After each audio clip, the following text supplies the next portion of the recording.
Dans un monde parfait, là où tout le monde est beau et tout le monde est gentil, légèrement faux cul même. Là où tout rentre dans des cases, rien ne dépasse, rien ne déborde. Là où le politiquement correct est le maître mot, où tout le monde fait attention à ce qu'il dit. On ne sait jamais, oh là là. Eh bien là, précisément là, vous ne trouverez pas l'équipe de l'hebdo. Maintenant revenons en arrière. Dans un monde qui est loin d'être parfait, là où tout le monde parle comme dans la vie, alors là, oui, ils sont là. Tout le monde est prêt? Alors, bienvenue chez vous, bienvenue dans l'hebdo sur Radio 2M. Mesdames et messieurs, bonsoir et bienvenue sur l'hebdo comme tous les vendredis de 17 à 18h pendant ce ramadan sur Radio 2M et en images sur nos réseaux sociaux. Dans l'actualité de la semaine, il y a de la cybersécurité. Le Maroc a été classé 34e mondial, 7e dans le monde arabe et 6e en Afrique dans le Global Cybersecurity Index publié par l'Union internationale des télécommunications. Une position en amélioration par rapport aux années précédentes qui témoigne des efforts fournis par le Royaume en la matière. Nous allons en parler aujourd'hui dans l'optique de bien vulgariser ces résultats avec notre invité du jour et toute la team. Les amis, est-ce que vous êtes prêts? On l'est. Oui. Alors on y va. Installez-vous, c'est parti pour 1 heure d'actu. Mais c'est pas un journal, on est d'accord. C'est l'hebdo sur Radio 2M. Bonsoir à tous. Bonsoir. Bonsoir Salma. Ça C'est la va? première fois que tu dis bonsoir. Wallah, tu vois, Oui. en amélioration, comme nous dans le classement. Est-ce que ça a été une bonne semaine? Écoute, c'est la dernière vous semaine toutes. de Ramadan, donc On est content? on est fatigué. Ouais, c'est vrai aussi. Ouais. On est Bah, fatigué. On va faire une content belle déjà émission, parce en que tout c'est cas. la fin, c'est bientôt la fin. Donc content. Ah non, c'était formidable Ramadan. Moi j'en redemande bien 15 jours supplémentaires. Je vous jure Ça que fait- Mazam tu peux le faire tout seul. Vous connaissez le classique de la fin d'Yel Mars Renesh. On aurait bien pris une semaine supplémentaire. Tout ça bien teinté d'hypocrisie. Parce qu'ils nous Mais manquent bon. tous le café le matin. Ouais, non, c'est Voilà. clair. c'est En clair. tout cas, la semaine prochaine, on vous retrouvera Mais bien Ce qui caféiné. ne nous empêchera pas de faire une très belle émission aujourd'hui, C'est Absolument. je pense. Nous Voilà, avons un restez avec nous. sujet qui, bien Passionnant. que on entend de... En forme de quoi? Je sais pas. Voilà. en forme de rond. Non mais je suis très content chaque fois qu'on reçoit C'est des méchant. en forme de. Rond. J'ai rien dit. Ah, fais attention. Ah, je viens de relever. Attention.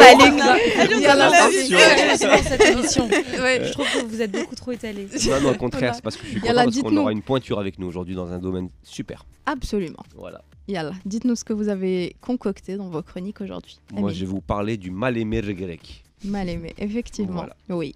Rimel. Moi, je. Ah, Allez, pardon. Vas-y. J'en prie. La Bah, culture de mon d'abord. côté, je suis allée à un concert de l'Aïta. Mhm. De l'Aïta, C'est vrai, mon amour. de l'électro. Exactement, Aïta, mon amour. Magnifique. Salima. Moi, je vais vous expliquer pourquoi est-ce que les bébés qui sont nés cette année sont différents, seront différents, sont si spéciaux. Vous le découvrirez tout à l'heure. Et puis à cette occasion, je vous ferai un peu remonter le temps. Un peu de nostalgie. Voilà. Et Moi, je toi parlais de cette nouvelle tendance des day trip. Le Day day Trip. trip. D'accord. Alors, sans plus attendre, il est temps, je dirais, d'aborder notre thème du jour, la cybersécurité au Maroc. Et je vous prie de bien vouloir accueillir notre invité du jour, Saïd Gourem, académicien et consultant international en cybersécurité. L'invité. Je suis sûre que vous devez vous dire qu'est-ce que je suis venue faire ici. Au milieu de cette bande de fous, vous inquiétez pas, tout va bien se Il passer. y a un peu de tout pour faire un monde. Voilà. Ça, c'est bien une façon répondu. gentille de dire que oui, vous êtes bien fou, mais je suis content d'être là quand même. Voilà. Il faut tout pour faire un monde, effectivement. En tout cas, merci d'avoir accepté notre invitation. Je vais commencer avec la première question. Vous l'avez vous-même dit tout à l'heure en off, il est très important de clarifier. C'est quoi la cybersécurité? La cybersécurité, on va traiter le sujet d'une manière en terre à terre, si vous désirez. Absolument. Vous avez tous ici des comptes bancaires, n'est-ce pas? Est-ce qu'il y a quelqu'un qui n'a pas de compte bancaire? il y a- Imaginez, Il y en a qui ont des comptes, mais il y en a qui sont interdits aussi. imaginez que un intrus, imaginez qu'un inconnu accède à votre compte pour voir le contenu de votre compte, vos opérations. Qu'est-ce que vous avez acheté? Qu'est-ce que vous avez vendu? Quel est votre solde, etc. Et imaginez qu'il y a quelqu'un aussi qui accède à votre compte pour pouvoir modifier le compte, modifier le solde, modifier les opérations que vous avez. Imaginez aussi qu'il y a quelqu'un qui supprime votre compte et que vous n'avez plus la possibilité d'y accéder. Alors déjà là, j'ai présenté les 3 principes de la cybersécurité. Le premier principe est la confidentialité. On accède sans que vous soyez au courant. Deuxième principe, c'est l'intégrité. C'est un principe qui est très important. Et le troisième, c'est la disponibilité. Il faut que mon solde, il faut que mes écritures soient disponibles. Et tout ce qu'on traite à travers la cybersécurité repose sur ces trois piliers principaux, ces trois principaux piliers. Donc la cybersécurité traite terre à terre ceci. Tout ce qu'on a vu ici, c'est des événements. L'événement de quelqu'un qui a accédé, l'événement de quelqu'un qui a modifié, vous en rendez compte, et quelqu'un qui a aussi supprimé. Et lorsqu'on voit qu'est-ce qu'un événement qui a un impact négatif, le terme c'est risque.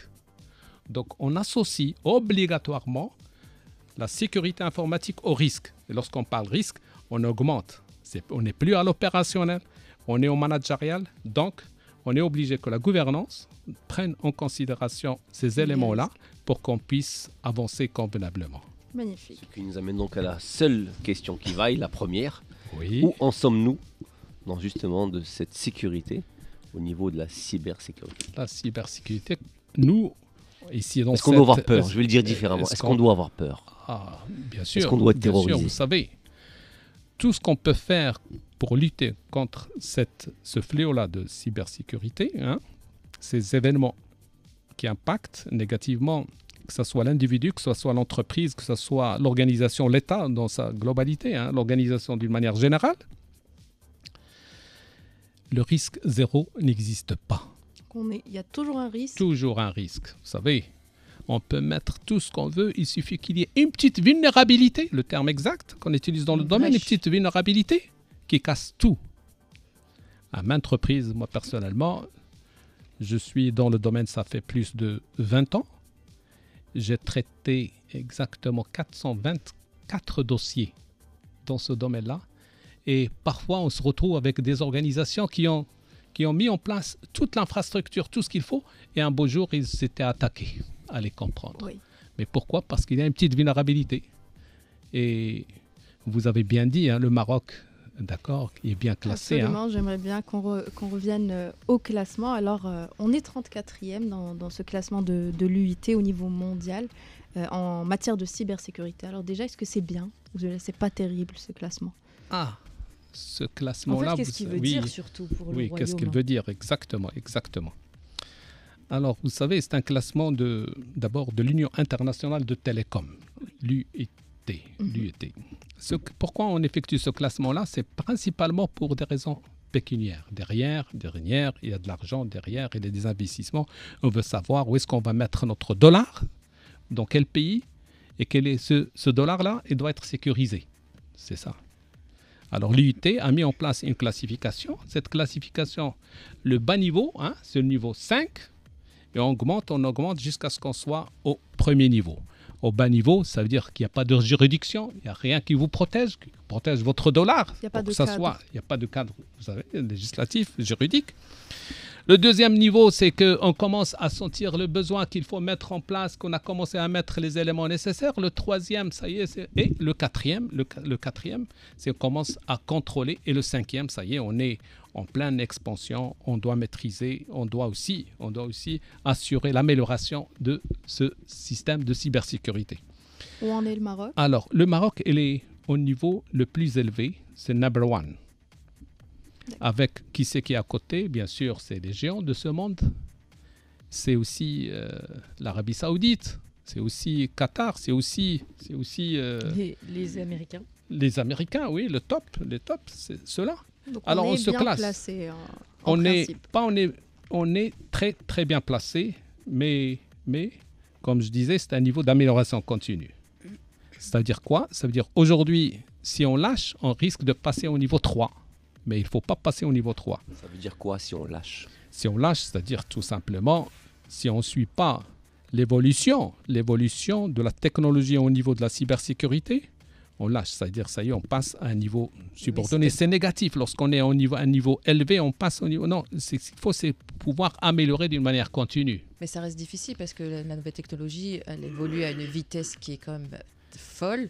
Et pouvoir suivre le mouvement, pour pouvoir être vraiment donc au fait, c'est très, très difficile de garder cette place-là. Justement. ce n'est pas un sujet uniquement financier, c'est un sujet de culture, c'est un sujet aussi culture de la cybersécurité, c'est un sujet aussi D'État. de vision au niveau de l'État aussi. Au niveau de l'État, par exemple, nous avons au Maroc nous avons plusieurs lois qui traitent le sujet de la sécurité au Maroc. Alors, je commence par la protection intellectuelle. La protection intellectuelle, on a intégré l'élément informatique dans les programmes. On les a intégrés dans la protection intellectuelle. Pourquoi ? Tout simplement, lorsque je vais installer un soft, il faut qu'il soit réglementé. Il faut que j'ai la licence qu'il faut. Pourquoi j'ai la licence qu'il faut ? Pour pouvoir bénéficier des différentes mises à jour. Dans ces mises à jour-là, c'est pour combler les vulnérabilités dont on avait parlé. Par conséquent, il y a aussi il faut toujours constamment suivre les développements qui émergent et qui... Tout à fait. C'est un travail... L'émergence, je vais vous présenter un cas qui est très simple. Tout le monde a entendu parler des ransomware. Oui. On vient, je rentre au niveau de votre PC et je vais crypter toutes vos données avec ma clé d'encryptage. Et je vais sortir et vous envoyer un message, ou bien tout simplement, je vais laisser un message à l'intérieur de votre PC, vous dire, voilà, tout est crypté. Et pour décrypter, j'ai besoin d'une rançon. Et une rançon, généralement, en Bitcoin, pour que ça soit clair. Pour que ça soit pas traçable. Voilà, pour que ça soit pas traçable. Et je vous laisse aussi mon Tor, c'est-à-dire le site, le Tor, c'est-à-dire dans le dark. Je vous dis, bon voilà, vous pouvez me contacter ici pour pouvoir négocier. Merci pour le tuto. Arnaquer les gens. Merci. Alors imaginez. C'est très grave. Mais ça, c'est connu depuis aux États-Unis. C'est la réalité. Ça fait un moment. Non, mais moi, je me pose pas la question, c'est-à-dire que entre deux personnes. Moi, j'imagine entre deux États, qu'est-ce que ça Mais ça se fait déjà. Il y a déjà eu des hôpitaux qui ont été piratés comme ça. Il y a déjà eu pas mal de choses. Donc, les gens préfèrent payer pour avoir les données parce qu'elles sont très importantes. Et quand c'est le cas des entreprises, elles préfèrent aussi payer et ne pas parler pour leur image. Ça peut aller alors Alors, ça peut aller jusqu'à, vous savez, aujourd'hui, comme vous le savez, il y a ce qu'on appelle le cloud qui est développé. Oui. C'est-à-dire quoi ? Votre messagerie, vous ne mettez pas votre messagerie au niveau de votre PC, au niveau de votre smartphone, mais votre messagerie se trouve ailleurs. Par exemple, chez Gmail, chez aussi Microsoft, chez Azure, etc., etc. Donc ça, c'est connu. Mais ça, c'est ce qu'on appelle tout simplement Software as a Service. C'est-à-dire, on vous offre un soft en tant que service. On peut vous offrir aussi votre machine, votre infrastructure en tant que service. Ça s'appelle Infrastructure as Service. On a continué dans les as, jusqu'à ce qu'on est rentré maintenant dans ce qu'on appelle RAS. RAS, qu'est-ce que ça veut dire ? Ransomware as Service. C'est-à-dire, vous pouvez acheter un ransomware pour attaquer. Ça, c'est encore pire à ce qu'on peut imaginer. Acheter tout simplement un service qui est ransomware pour attaquer. Et ça existe dans le dark. Donc c'est pour cela, il faut dire tout simplement, il est nécessaire de mettre en place les mesures qu'il faut, que ce soit les mesures légales. L'État a fait son travail. Et aussi, l'État a organisé ceci en mettant en place ce qu'on appelle la Direction générale de la sécurité des systèmes d'information. Exactement. Alors justement, ce classement, c'est basé sur beaucoup de critères. Oui. Ce cadre juridique, il fait aussi partie des critères sur la base desquels on a été évalué et qui nous ont valu cette position. Mais il y a quoi d'autre comme critères ? Alors, il y a, comme on avait dit d'abord, la juridiction, elle est là. Vous avez la signature électronique, vous avez la protection de données personnelles, vous avez énormément de lois qui protègent, bien sûr, à la fois l'entreprise et aussi les citoyens. Vous avez d'un autre côté, lorsqu'on avance ces lois-là, il faut qu'on ait une structure pour la mise en place de ces lois-là. Il faut qu'il y ait quelqu'un qui assure le contrôle de la mise en place de ces lois-là. Qui sait, il y a d'abord pour la protection de données, au Maroc, nous avons la CNDP, la Commission nationale de protection des données personnelles. Oui. C'est-à-dire je ne peux pas venir divulguer, par exemple, j'ai des cartes bancaires dans mes transactions, je ne peux pas les divulguer. Je n'ai pas le droit, je serai incriminé. Et vous avez aussi, à côté de CNDP, nous avons, ce qu'on vient de dire, la Direction générale de la sécurité des systèmes d'information, la DGSI. Celle-là, cette DGSI, elle est là pour pas seulement la sensibilisation, et là aussi pour assurer la centralisation des différentes infractions au niveau au niveau de l'IT, au niveau de la cybersécurité.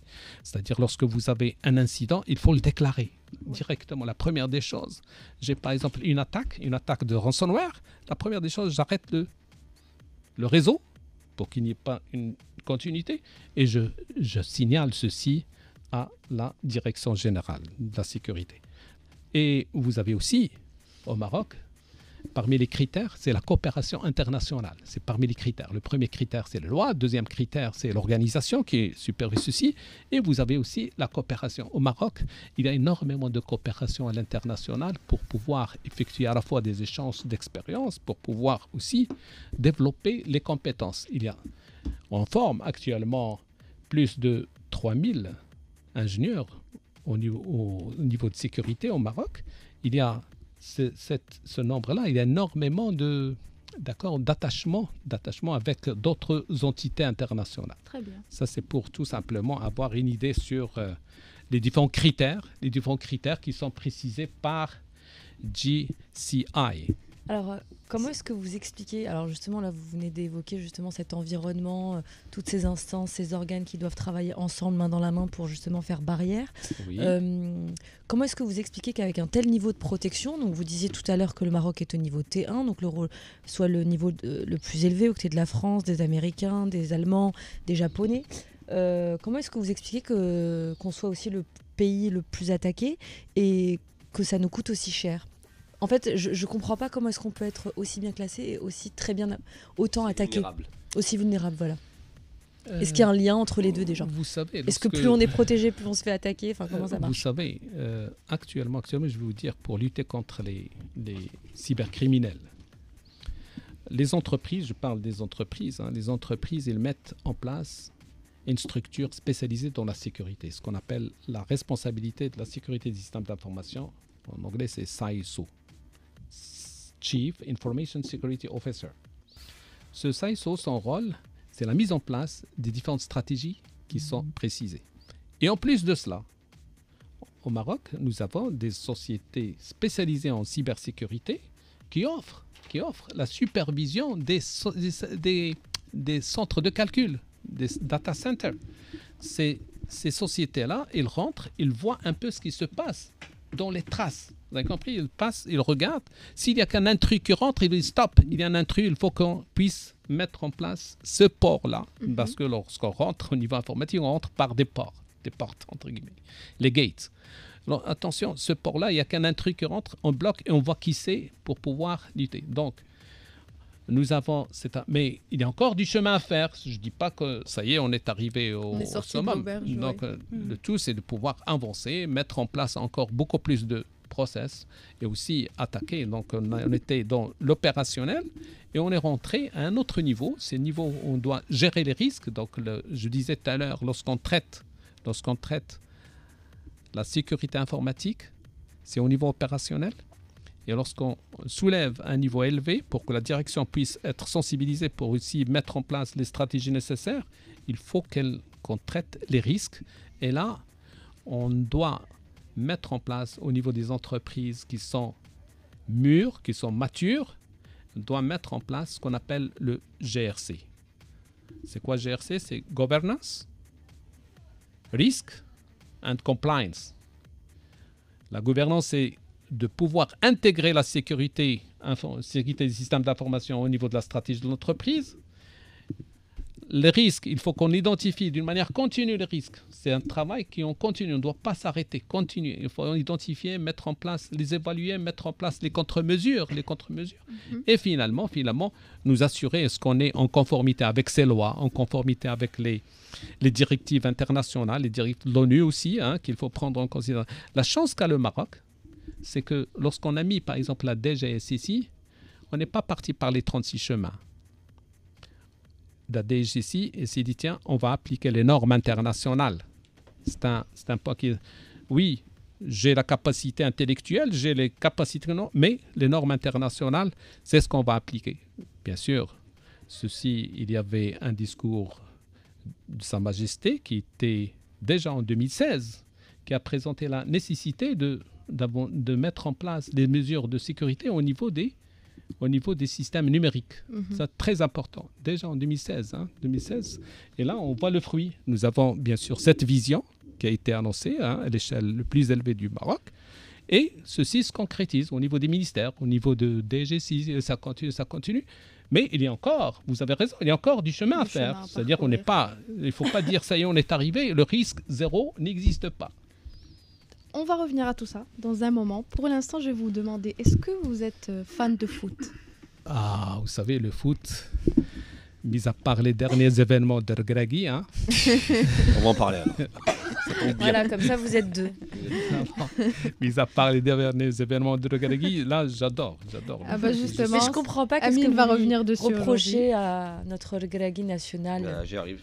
Voilà. Il va nous dire tout ça. Et là, je ne dirai rien de plus dans ce lancement. Il n'y a rien, ça joue. Y a rien, ça joue. Amine, sur le terrain. Exactement, c'est pas grave, j'ai l'habitude. Alors bonjour à tous. Ce qu'il y a de fou, c'est que ça n'a plus l'air d'émouvoir grand monde, mais sachez mesdames et messieurs qu'après les 2 matchs donc gagnés cette semaine contre le Niger et la Tanzanie, et donc à moins d'un accident industriel majeur, d'une catastrophe nucléaire hautement improbable ou simplement d'une erreur professionnelle impardonnable, eh bien nous sommes qualifiés pour la prochaine Coupe du Monde de foot qui va se tenir l'année prochaine aux États-Unis. Alors pour être précis, il nous faut prendre encore 1 point sur les 2 prochains matchs de qualification qui restent, ou juste ne pas perdre l'un des 2. Pour ceux qui n'y connaissent pas grand-chose, ce qui est, je pense, largement jouable, vu qu'on vient de gagner les 10 derniers d'affilée. Bref, comme dirait la série qui cartonne en ce moment, nous sommes quasiment qualifiés pour la prochaine Coupe du Monde de foot. C'est la 3e fois d'affilée qu'on y va, un record dans notre histoire, et nous ne sommes pas sortis klaxonnés dans les rues du Maroc. Ce qui a apparemment vexé notre entraîneur Walid Regragui, qui a donc fait cette sortie médiatique pleine de sarcasme juste après le match. Je suis très très content pour les joueurs. أنا يمكن 99% رجلين في المونديال. قبل في المغرب كنا كنخرجوا ملي كنتأهلوا، دابا كنشوف الجمهور في حالي نورمال، سي بيان. كبرنا صافي رجعنا فرقه اللي كنت باغي ملي جيت وشديت هاد الفرقه. النهار اللي المغاربه بداو كيجبروا نورمال تأهل للمونديال، صافي كبرنا وصافي بنينا فرقه كبيره. دونك je suis très content. Voilà, il est content. C'est un peu sarcastique quand même. Bien sûr, pas du tout, mais vous êtes complètement à côté de vos pompes. Je suis d'accord avec toi, Salima, là-dessus. C'est extrêmement sarcastique. Il faut voir la sortie, il faut voir le regard. Tu lui cherches des poux dans la tête. Pas moi, c'est pas moi. D'ailleurs, je suis en train. Il a pas de cheveux. Pas grave. Bien tenté. Peut-être qu'ils sont ailleurs les poux, mais pas dans la tête, c'est certain. C'est pas gentil. Voilà. Et donc c'est cette sortie qui a particulièrement énervé les gens, donc qui ont affûté leurs doigts sur leurs réseaux sociaux pour rappeler au coach Ndélika qu'il était dorénavant facile de se qualifier à une Coupe du Monde en recevant au Maroc tous les matchs censés se jouer à l'extérieur, qu'actuellement l'Afrique avait droit à 9 places et demie en Coupe du Monde contre 5 l'édition précédente au Qatar, et même seulement 3 dans les années 90, et même une seulement quand nous y sommes allés en 70. Est-ce que tu suis jusque-là, Salima ? Oui. Okay. Bref, qu'il fallait être une vraie chèvre pour ne pas se qualifier aujourd'hui à un mondial quand tu avais un minimum de statut qu'on a. Et ces mêmes gens ne se sont pas privés de lui rappeler aussi qu'au vu de la prestation et du niveau de jeu qu'il propose en ce moment, il ne devait pas trop la ramener non plus. Bref, comme dirait la série qui cartonne en ce moment, Regragui a perdu une fois encore une belle occasion de se taire et il s'en a pris plein les dents pour ça. Et c'est désormais officiel, il est devenu l'homme qu'on adore détester. À tort, je pense. Tu vois, je vais prendre sa défense. Parce que jusque-là, sur des faits concrets, il fait le job et même largement. Depuis notre piteuse élimination en 8e de finale de la CAN en janvier dernier, Regragui a donc joué 12 matchs, il a fait un match nul et en a gagné 11, dont 10 d'affilée. Il a mis près de 40 buts pour moins de 10 buts encaissés. Il a survolé les matchs de qualification de la CAN et ceux de la Coupe du Monde, et même si les adversaires étaient plutôt d'un calibre moyen, bref, il a fait le job sur le terrain, mais beaucoup moins dans sa communication, il faut bien le dire. Toujours revanchard, agressif parfois. Body language dont je te parlais. Il n'a plus jamais retrouvé le ton juste qui a fait sa force en 2022 au Qatar. Le discours fédérateur, rassembleur et plein d'humour bienveillant aussi, tout ça, il l'a perdu. Et donc la patience du public aussi, qui ne le juge plus à l'aune de ses résultats sportifs, mais seulement à ses prises de position et de bec avec les journalistes. Donc Regragui s'est pris à son propre jeu en fait. Dès sa prise de fonction, il a installé le rapport au public sur le terrain de l'émotionnel, et jamais du rationnel. Du coup, dès que les rapports se sont un peu dégradés, plus personne n'a fait attention à ses résultats, mais seulement à ce qu'il pouvait bien dire ou faire. Et c'est bien dommage parce que ce bonhomme-là qui nous a réconciliés avec notre équipe nationale quand les liens s'étaient distendus, et bien plus encore, ce bonhomme-là, ses résultats sont bons finalement. On va juste espérer que tout ça va se tasser d'ici la CAN en décembre prochain, parce qu'il y a quand même un titre à aller chercher, et un peu de sérénité, ne serait vraiment pas trop, et ça pour le faire entrer dans la tête de Regragui, C'est un peu compliqué quand même. Bon, j'aime bien ta chronique parce que. Je vais Oh, merci. dire pourquoi. Alors, Mon Dieu, j'ai été adoubé par Salima. Quelle chance, quel bonheur. Merci Salima. parce qu'elle est un peu bipolaire et ça me plaît. Pas d'accord. bipolaire, c'est Si pas ça tu es bipolaire. complètement bipolaire Bah sur, non, sur, je- sur non, le j'installe clavier. j'installe la il essaye chose. d'être neutre, il c'est essaye très d'être bien. neutre. J'installe la Pour moi, chose, je vous dis ce c'est qu'il y a de la et ensuite je vous donne mon avis. bipolarité. On ne Mais peut bien pas sûr que non. reprocher à Regragui il y a 2 ans, pardon, en 2022, qui était dans son rôle. Il y avait que l'émotionnel pour nous porter quelque part face pas au vrai. Portugal, face à l'Espagne, non. face à la France, face à la Croatie. Salima, tu face dis au des Canada. bêtises. Il n'y avait Si, pas que de l'émotionnel, il y que avait du rationnel vu qu'on était pour en nous demi-finale de porter. Coupe À du ce Monde. moment-là, on a Plus rationnel que ça, on ne fait pas. Laisse-moi finir Nous sommes mes arrivés en propos. demi-finale de Laisse-moi Coupe. finir mes propos.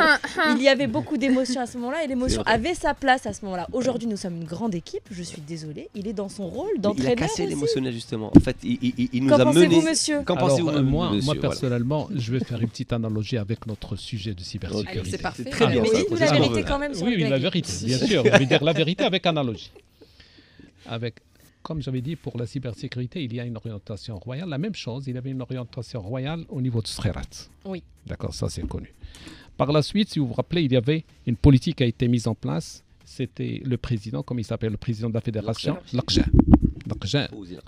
Fawzi Lakja, qui a mis en place, bien sûr, cette politique-là comme il faut.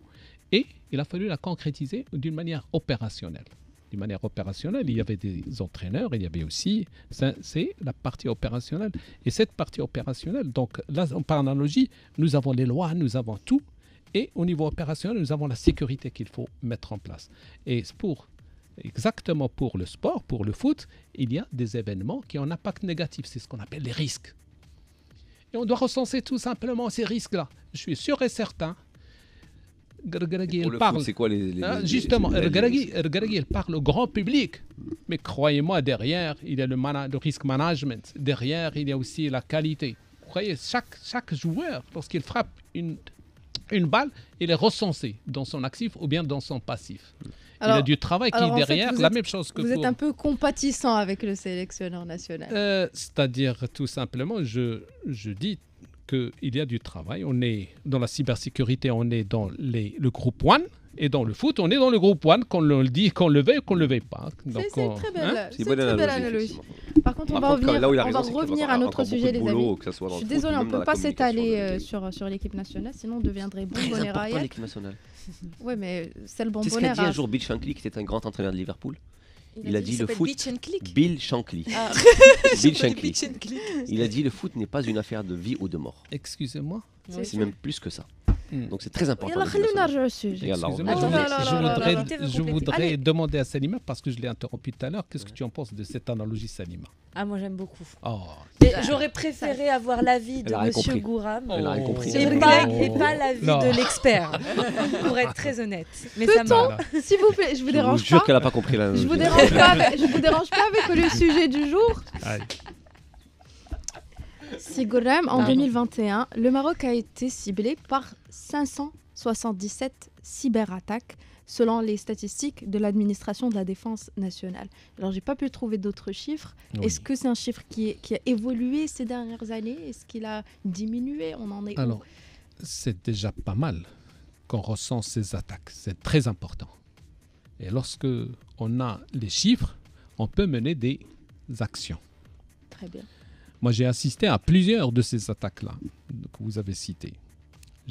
Un bon matin, il y a une PME qui m'appelle. On n'arrive pas à accéder à notre système. Notre ERP, ils ont un ERP, notre application de gestion comptable n'est pas accessible. Quand je suis parti, j'ai vu que c'était, comme je disais tout à l'heure, c'est une attaque en termes ransomware, tout simplement. Et là, il a fallu mettre en place les éléments qu'il faut. Écoutez, il a fallu qu'on mette les éléments qu'il faut. Et on a pu restituer, une grande part de données. Pourquoi? Parce qu'il y a derrière, et c'est des attaques, mais il y a aussi des contre-mesures qui se présentent.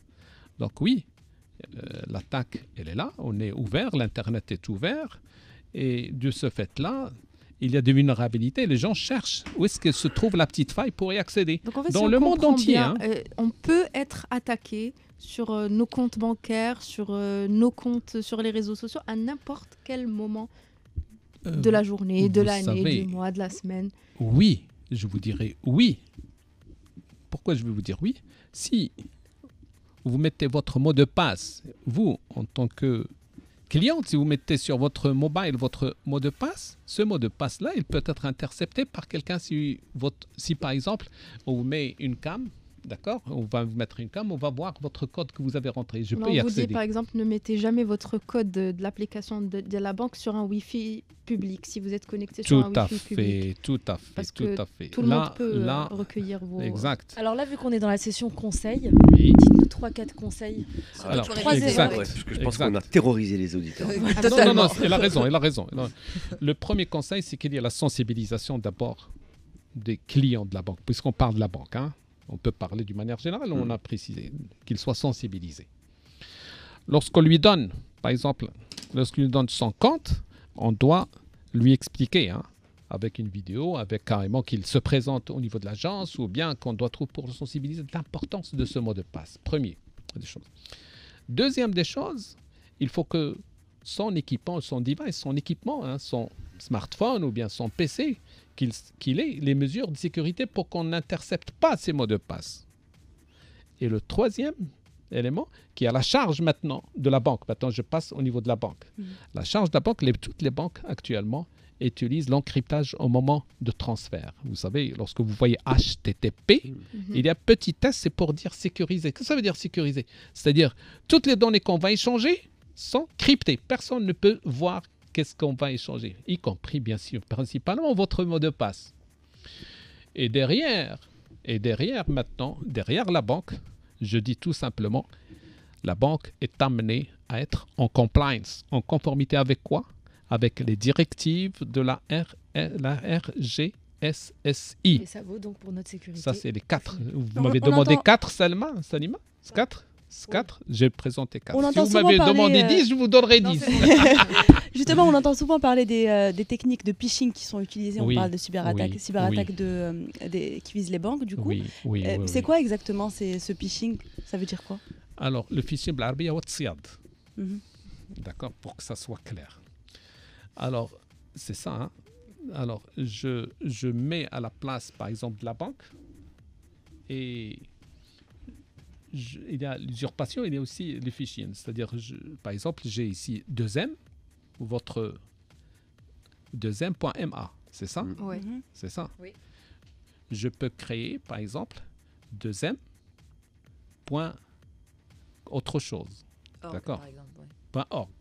Je suis sûr et certain que 2M a déjà mis en place ces politiques pour ne pas donner l'autorisation aux autres pour pouvoir utiliser le même domaine. Oui. Le même domaine, d'accord. Supposons que 2M n'a pas récupéré 2M.net. Je peux vous envoyer un mail, hein, avec 2M de Salima et vous allez recevoir son mail, on va échanger et lorsque vous allez échanger, je vais vous dire maintenant 2M, supposons que par la suite, vous allez recevoir le DRH. Et vous dites, voilà, on a un virement direct sur votre compte. Est-ce que vous pouvez donner à la banque l'autorisation de recevoir, par exemple, votre virement? Et lorsque je vous donne carrément le logo de la banque avec l'application, vous allez rentrer et systématiquement, je peux récupérer. Et quand je récupère votre ID et je récupère aussi votre mot de passe, je peux le réutiliser pour effectuer d'autres transactions. Ah ouais, c'est la technique la plus utilisée dans les cyberattaques? Maintenant, les gens commencent à être sensibilisés pour le phishing. Hein. Oui. Commencent à être sensibilisés. Un peu plus. Et ils commencent, dès qu'on rentre, on voit d'abord le S. Est-ce que le S existe? Et on voit aussi carrément, on jette un coup d'œil sur l'adresse exacte. Hein. Après, quand on veut nous envoyer de l'argent, on appelle les gens. On appelle les gens. C'est rare. Les amis, l'horloge nous rattrape un petit peu, donc on va passer chez Safia. Tu vas nous parler de Day Trip. Yak, c'est le dérapage contrôlé. Quand elle part en live, difficile de la contrôler. Dérapage contrôlé avec Safia. Merci à nous. Ça fait quelque temps que le Maroc enchaîne les chiffres records de l'entrée de touristes. Ni la pluie, ni le ramadan, ni le prix de la sardine ne les ont effrayés. Normal, avec l'essor des vols low cost et les comparateurs de vols, on ne réfléchit plus pour les week-ends de 3 jours à l'étranger. C'est même devenu tendance. Sérieusement, à moins de 400 dirhams les billets aller-retour, comment ne pas résister? Mais palme d'or pour les Anglais. Au Royaume-Uni, avec des billets pour le Maroc à 30 livres sterling, soit environ 380 dirhams. Bon, après, à ce prix-là, c'est un tuk-tuk volant. Hein. Tu ne manges pas, tu ne choisis pas ta place. Et en plus, avec leur politique sur les bagages, si tu arrives à passer avec un sac à dos, bravo. Il y a même des vidéos qui expliquent où tu peux cacher tes vêtements. Des personnes qui voyagent avec toute leur garde-robe sur le dos. Ça me rappelle la scène de Rasta Rocket quand l'équipe jamaïcaine se confronte pour la première fois au froid canadien.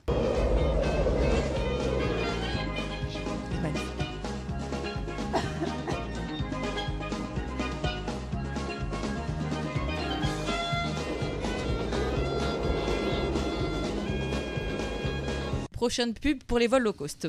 Bon, c'est comme si un matin, je décide de prendre mes affaires, foncer à l'aéroport Mohamed V, me coltiner le contrôle à la douane, puis le check-up ou check-in, je ne sais plus, se taper 3 heures de vol dans une place kirikiki, tout ça pour aller jouer des coudes à l'entrée de Venise et faire un tour de gondole et manger une gelato. Pas sûr que je la digère en sachant ce qui m'attend. Avion, place minuscule, douane, que sécurité, quelle angoisse. Je dérape mais je me contrôle. Une vidéo a fait 9,5 millions de vues. Elle montre que ça coûte moins cher d'aller au Maroc se couper les cheveux que de faire un passage chez le coiffeur en Angleterre. How much is an haircut? 36.50. 36.50. This guy is crazy, man. I swear, I'd rather take a flight for £15 from Ryanair all the way to Morocco and definitely spend less than 36.50 for a bloody haircut. Bref, je vous la fais courte. Il va chez le coiffeur, ça coûte une blinde. Et avec le transport pour l'aéroport, l'avion et la coupe au Maroc, il rentre dans son budget. À ce prix-là, certaines passent juste la journée et le soir, ils rentrent chez eux, tobis. Un couple s'est amusé à passer seulement 6h50 dans le royaume. Ils ont pris leur vol le matin, arrivés à Marrakech, petit à Agafay, petite balade dans le désert sur dromadaire et hop, retour à l'aéroport. Autre day trip, une mère et son fils de 12 ans ont dépensé 1500 dirhams, tout frais compris, pour tester la destination Agadir dans la journée avant d'envisager un séjour plus long. Bon, après, vu la température de 25 degrés à l'atterrissage et connaissant le temps morose britannique, c'est certain qu'ils vont faire ce voyage. Bon, ok, c'est cool de démocratiser les vols entre les continents, entre les pays, entre les cultures, mais ça perd aussi de son charme, je trouve. Déjà, passer une seule journée dans un pays, ça coûte cher en empreinte carbone. Sachant qu'on est un peu dans la mouise question environnementale, pas sûr que ce soit une super bonne idée. Et aussi, au-delà des préoccupations environnementales, les voyages sont censés être des immersions, des rencontres, des débats, des remises en question. Je vais finir sur un proverbe gitan, oui, parce que qui de mieux que les gens du voyage pour parler du voyage? Logique, ce n'est pas la destination, mais la route qui compte. Non, c'est absolument la destination aujourd'hui. Mais vous êtes chiant. Mais c'est bien de venir une demi-journée dépenser son argent. Mais en plus de ça, Tayara Jaya Jaya, ça va rien changer. Elle n'a jamais dit contraire. J'ai pas dit que c'était mauvais. Non, mais l'empreinte. Tu sais quoi, Salima? Et le voyage. Sérieusement, te taper 3 heures de vol. Oui, mais l'avion, il va quand même venir. Oui, mais non, c'est pas la personne qui va l'empêcher. Tout ça pour faire 6 heures. Voilà, caserne. Oh là là. Pardon. Oh là là. Vous êtes vraiment chiant aujourd'hui, effectivement. Bon, vu que tu nous trouves très chiant aujourd'hui, Salima, je te cède le micro, toi qui vas être nostalgique. Jingle. Voilà. Radio 2M, l'hebdo. Si tu m'as connu, je le tue. Je suis toute ouïe. Sois prêt, Amine. Les amis, allez-y, l'horloge. Rien que depuis le début de l'année, environ 170 000 petits bébés marocains ont vu le jour. Jusque-là, vous me suivez. Alors vous allez me dire, qu'ont-ils de particulier, Salima, ces bébés dont tu nous parles? Chaque année, en moyenne, ils sont près de 700 000 à découvrir le monde dans lequel nous vivons. Eh bien, ces bébés, nés en 2025, connaîtront le 22e siècle, puisqu'ils auront 76 ans en 2101, soit à peine l'espérance de vie moyenne estimée pour la population marocaine. Et seul Dieu sait à quel âge nous vivrons quand on sera en 2101. Et ces bébés appartiennent désormais donc à la génération bêta qui dure jusqu'en 2039. Et là où j'aimerais attirer votre attention, c'est que pour moi par exemple, qui fait partie des milléniaux, qui sont considérés comme les premiers enfants du numérique, même ceux appartenant à la génération Z, c'est-à-dire nés avant 2010, ont grandi avec 2 mondes distincts, le monde physique d'un côté et le monde numérique de l'autre. Ces 2 univers sont désormais indissociables pour cette nouvelle génération de bébés. Puisque selon le célèbre démographe Mark McKindrell, à qui l'on doit d'ailleurs le terme alpha pour la génération précédente, ces bébés vivront dans une ère où l'IA et l'automatisation seront pleinement intégrés dans la vie quotidienne, l'éducation, lieu de travail, soins de santé, loisirs, etc. Ils seront en fait les premiers à expérimenter le transport autonome à grande échelle, les technologies de santé très avancées, et leur quotidien sera finalement immergé dans la tech contrairement à nous, où la frontière, elle reste encore quand même bien présente. Ces bébés, ils ont également la particularité d'être nés de parents appartenant aux générations donc Z ou milléniaux comme moi. Ils seront donc la première génération à être élevés par des parents ayant toujours vécu avec des technologies avancées. Pas comme toi, Amine, du coup, t'en fais pas partie. Je parle des milléniaux et de la génération Z. Toi, rappelle-moi, t'es quelle génération ? Génération vivante. Boomer. Baby boomer. L'entre-deux-guerres, tu sais. Cela signifie que leurs parents auront connu à la fois les avantages et les inconvénients de ces avancées. Mais ils ne connaîtront pas certaines choses. Et là, je vous entraîne aussi dans un véritable voyage dans le temps. Le Walkman. Vous vous souvenez du Walkman ? Oui. Le lecteur cassette ultra portable commercialisé en 79. Le Discman, premier lecteur portable de CD commercialisé en 84. Ils ne connaîtront pas ce son. Dites-moi si ça vous rappelle quelque chose, ce son.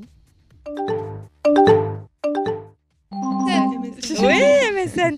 Ils ne connaîtront pas donc le bouton WIS qui permettrait de faire vibrer la fenêtre de votre discussion de discussion de votre interlocuteur lancé quand 99 par Microsoft. Ou encore la sortie de l'iPhone 3, c'était en 2007. Oui, messieurs. Et là, je vois venir les Antillais comme Fathia, notre directrice d'antenne qu'on salue et qu'on embrasse très fort, ou encore Amine. Fathia, je te rassure, chaque génération est une réponse à la précédente, plutôt qu'une simple prolongation, parce que là, je suis très optimiste, vous voyez. Depuis toujours, les nouvelles générations corrigent les excès de la précédente.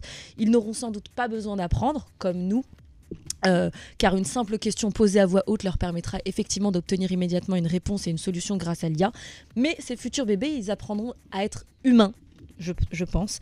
Et dans cette perspective, ce McKindrell dont je parlais tout à l'heure prévoit que la génération bêta, en fait, elle parviendra finalement à un meilleur équilibre, contrairement à nous, on n'arrive pas justement à équilibrer numérique et humanité. Et eux, ils le feront mieux que nous. Moi, ce que j'ai pensé, c'est une génération qui va vivre avec des risques cybersécuritaires très élevés.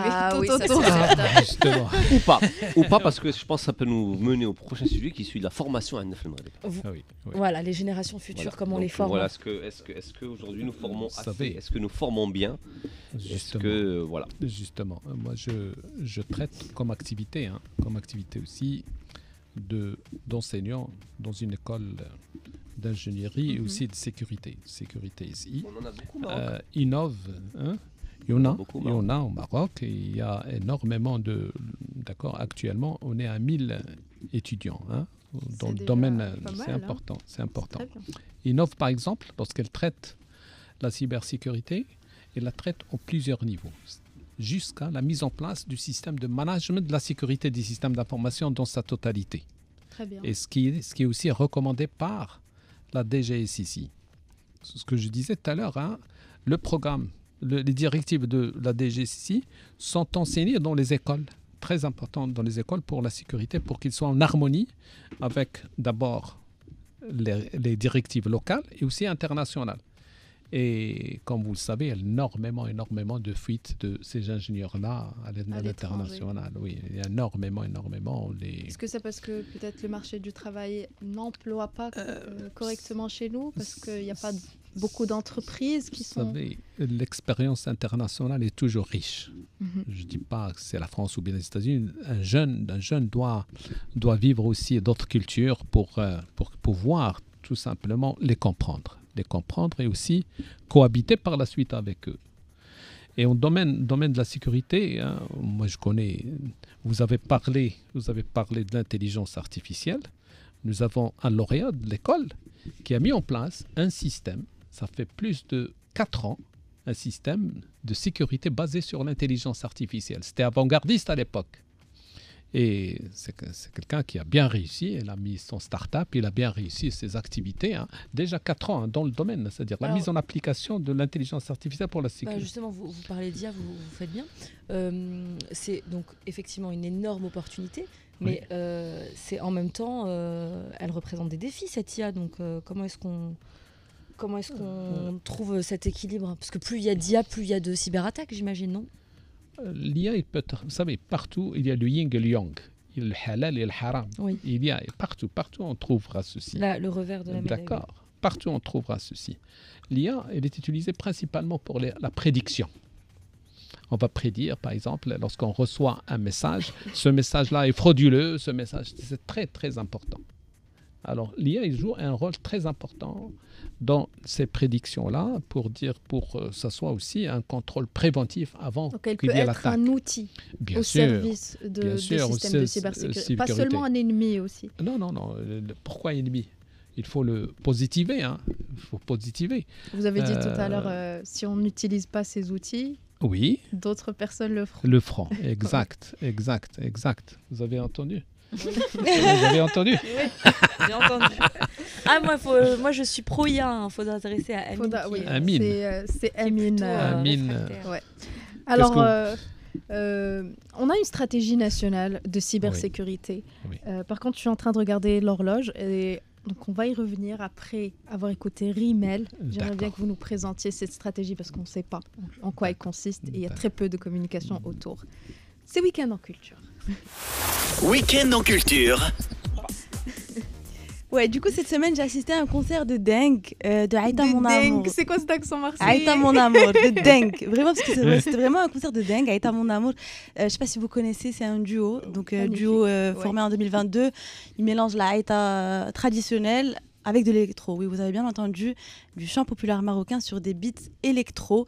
Ouidad et Khalil, les deux artistes derrière ce projet, ont lancé ce mélange explosif en 2022 après plusieurs festivals et la sortie de leur premier album Abda, qui fait référence au film de l'Abdiya, il me semble. Ils sont repartis en tournée à travers le Maroc et moi j'ai eu la chance de les voir le week-end dernier à l'American Art Center à Casa. Et vraiment ce que j'adore chez eux, c'est que au-delà de la musique, il y a une vraie mission, préserver et transmettre ce patrimoine musical qui, soyons honnêtes, n'est pas toujours mis en avant comme il le mérite aujourd'hui, mais eux, ils s'en chargent parfaitement bien. Et vraiment, il y avait de tout, le public. Tu avais des fans de la ETA qui connaissaient chaque parole par cœur. Tu avais des jeunes qui sont venus découvrir un peu le mix improbable, des familles avec des enfants qui dansaient, même quelques touristes qui étaient là. Et sans plus tarder, je vous fais écouter un extrait. Avec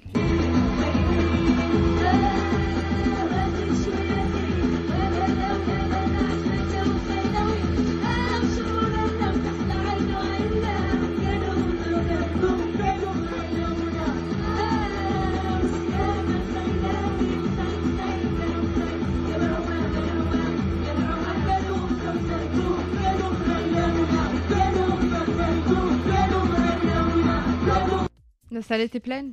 Ouais, c'était full. Et côté programmation, les week-ends, côté programmation, les événements, et du coup, parce que c'est le dernier week-end de Ramadan, et dans le cadre du programme Les Nuits du Ramadan de l'Institut français, on a Ouled Bled, je ne sais pas si vous connaissez le groupe, en fait, ils rendent hommage à la musique arabo-amazigh, donc il faut savoir que c'est des musiciens français. Donc on a Fred, Léo, Étienne et Kaina, ils sont tous français, mais voilà, ils rendent hommage à la musique arabe et amazigh. Après de longues années d'immersion au Maroc, ils ont écrit des chansons d'humour surtout, et de poésie, qui chantent en darija. Donc c'est vraiment très sympa. Ils jouent ce soir à Rabat à la cathédrale Saint-Pierre, place El Joulan à 21h30. On revient à Casa cette fois-ci à Anfa Park qui organise durant tous ces derniers jours du mois de Ramadan Glissaf Park pour un ftour, faire des jeux et surtout rencontrer des nouvelles personnes. C'est tous les jours à partir de 18h jusqu'à 23h et jusqu'au 31 mars. Et on va aussi parler du festival Gnawa. Je sais que c'est un peu tôt pour en parler, mais très important, ça concerne les musiciens qui nous écoutent. Exactement, il s'agit du programme Berkeley, qui est l'une des meilleures écoles de musique au monde. Vous aurez l'occasion d'apprendre avec les meilleurs profs à partir du 16 juin, et ce jusqu'au 25. Donc vous avez jusqu'à lundi prochain pour vous inscrire sur le site.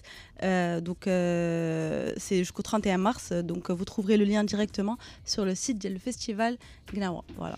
Merci beaucoup Rimel pour Merci à toi. Quand le festival Gnawa, d'ailleurs, est-ce qu'on a les dates? C'est du 16, alors c'est du 19 au 25 juin, mais pour Berkeley, donc c'est à partir du 16. Elle l'a dit en fait, si tu l'écoutais. Si tu l'écoutais un peu, juste un peu.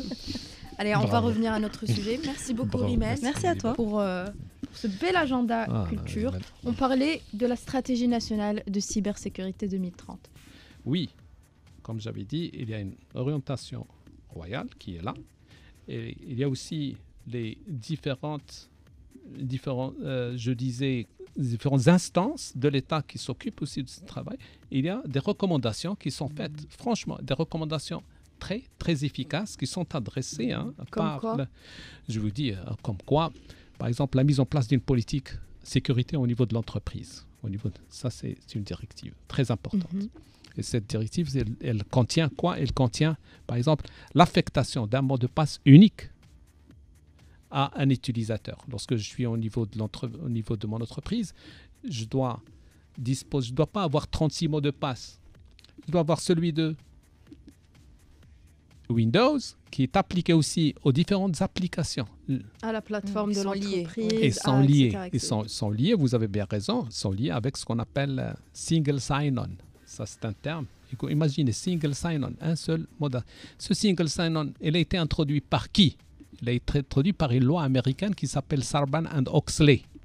Cette loi américaine, lorsqu'elle a été annoncée, suite à l'affaire Enron, si vous avez suivi, l'affaire Enron, c'est 2002. L'affaire Enron, ça fait couler énormément. Donc, 2002.